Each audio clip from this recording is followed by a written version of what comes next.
Good morning friends, मैं doctor Suman Sharma, आपकी fitness coach, आज आपके साथ शेयर करूंगी कि आप अपने विटामिन D3 का बहुत ध्यान रखिएगा, क्योंकि विटामिन D3 जो है वो आपके बहुत सारे बॉडी फंक्शंस के लिए ज़रूरी होने के साथ साथ ये आपके वेट को मेंटेन करने के लिए भी ज़रूरी है। आइए जिक्र करते हैं कैसे। अगर हमारी बॉडी में विटामिन डी कम रहता है तो हमारा जो इंसुलिन है वो रेजिस्टेंट हो जाता है। इंसुलिन रेजिस्टेंट होगा तो उसके बाद आपका जो है फैट, जो आपका विसरल फैट है, जो आपका कमर के अराउंड फैट है, वो बढ़ता है। तो विटामिन डी इसको कंट्रोल में रखता है। कैसे कंट्रोल रखता है? हमारे मेटाबॉलिज्म को ठीक रख के, क्योंकि मेटाबॉलिज्म हमारी फिटनेस के लिए, हमारे एनर्जी प्रोडक्शन के लिए बहुत ज़रूरी है कि हमारा मेटाबॉलिज्म अच्छा हो। तो विटामिन डी उसको सही रखता है, तो आप इसका ध्यान रखिएगा। आइए जानते हैं विटामिन डी हमें मिलता कहाँ से है। इसका दूसरा नाम जो है सनशाइन विटामिन है, हमें सन से मिलता है। अब 10 से 12 बजे के लिए एक्सपोज्ड एरिया से ये एब्जॉर्ब होता है। जब तक हम अपनी बॉडी पे कवर रखते हैं तो ये एब्जॉर्ब नहीं होता। सनरेज हमारी स्किन के थ्रू जाती है और अंदर रिएक्शन होके कोलेस्ट्रॉल के साथ कॉलीकैल्सिफेरॉल नाम से विटामिन D3 हमारा बनता है।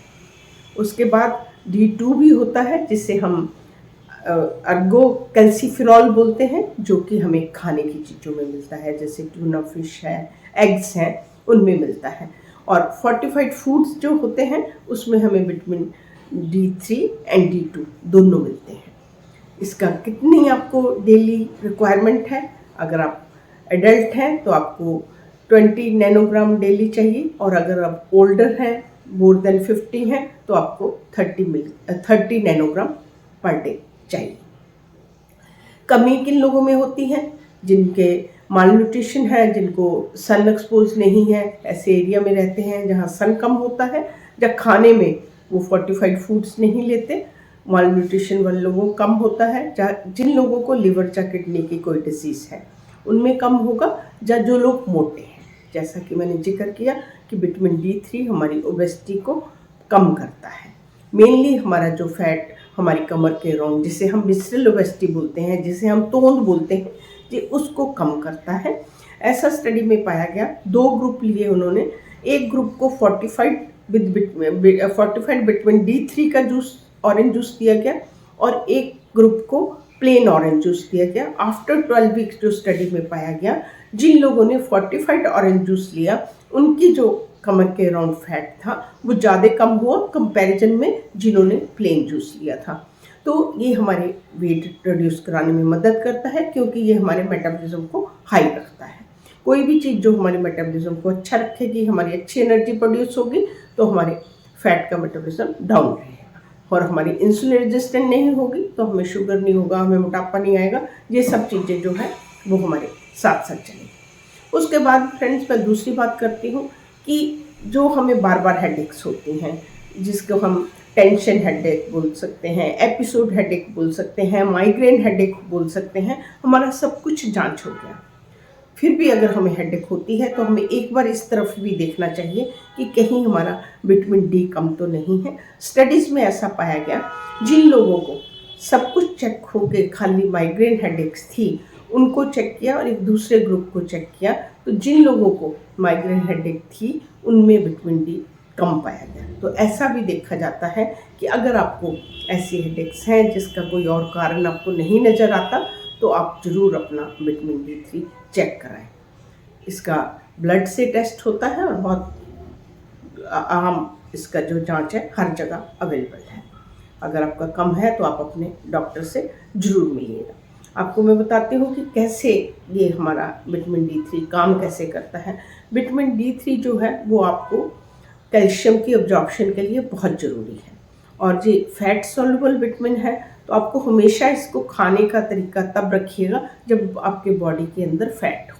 मतलब आपने खाना खाया हो तो आप अपने लंच के आधा घंटा बाद इसको खाइए, ताकि इसको एब्जॉर्ब करने के लिए फैट आपकी बॉडी में हो।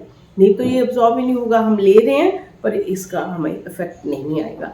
तो फर्स्ट रूल आप ये दिमाग में याद रखिए कि जब भी आपको विटामिन D3 खाना है तो आपका खाना खाया हुआ होना चाहिए, ताकि ये प्रॉपरली एब्जॉर्ब हो। विटामिन D3 जब हमारी बॉडी में कम होता है तो हमारा पैराथायरॉयड हार्मोन जो है वो बढ़ जाते हैं। जो पैराथायरॉयड हार्मोन है जब वो बढ़ जाएंगे, उनका काम है हमारी बोन से कैल्शियम को निकाल के ब्लड में लाना। जब विटामिन डी कम हुआ, पैराथायरॉयड हार्मोन बढ़ा, तो उन्होंने हमारी बोन से कैल्शियम को खींचा और लिया। इसमें क्या हुआ, हमारी बोन्स वीक हुई। हाँ, अगर हम बच्चे हैं तो जैसा कि मैं आपको सामने पिक्चर दिखा रही हूँ, तो आपकी जो है वो उसको बोन जो टेढ़ी हो जाती है उसको रिकेट्स बोलते हैं, और अगर हम बड़े हैं तो उन बोन को वीकनेस जो हुई उसको ऑस्टियोमलेशिया बोलते हैं। फ्रेंड्स, आप जितने आपके ओल्ड लोग हैं, आपके पेरेंट्स हैं, आपके फ्रेंड्स हैं, जो आप खुद हैं, तो अगर आप 50 के ऊपर हैं, आप अपना डॉक्टर से मिलके वीकली अपना जो आजकल वीकली लेने वाली विटामिन डी भी आ गई है, आप ज़रूर लीजिएगा।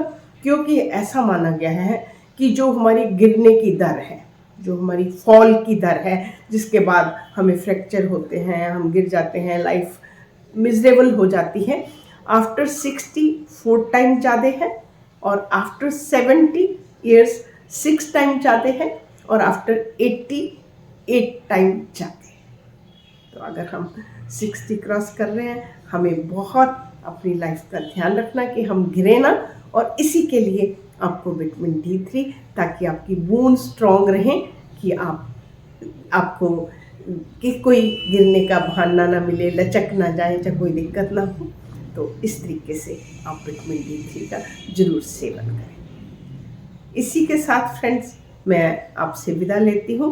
आप अपना विटामिन D3 का प्रयोग करें, और आपके अपने जितने सीनियर्स हैं 60 70 80, उनका बहुत ध्यान रखें, उनको विटामिन D3 दें, उनको एडवाइस करें कि वो गिरने से बचें, ताकि हम अपनी फिट लाइफ जो है आराम से अपनी जर्नी को चला सकें। इसी तरह से मेरे साथ आप जुड़ते रहिए। मैं इस तरीके की नई नई जानकारी लेके आपसे फिट इंडिया में मिलती रहूँगी। नमस्कार।